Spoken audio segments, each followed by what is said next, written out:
On sait que pour vivre, les végétaux ont besoin d'eau et de sels minéraux. Cette expérience ici permet de mettre en évidence l'organe par lequel va être prélevé l'eau et les sels minéraux.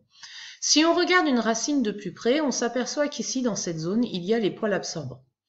Au niveau de cette expérience, on a le premier tube qui est le tube témoin, où les poils absorbants sont mis dans l'eau et la plante est en bon état.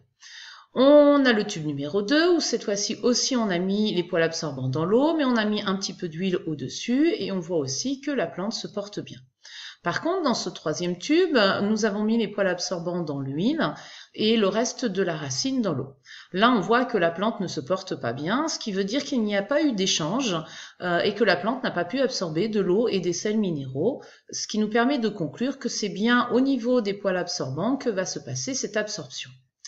Si l'on regarde de plus près et qu'on fait une coupe de racine ici, donc une espèce de tranche de la racine, on s'aperçoit qu'elle est constituée de plusieurs cellules et que sur le bord ici, et si on agrandit, on l'a ici, nous avons nos fameux poils absorbants.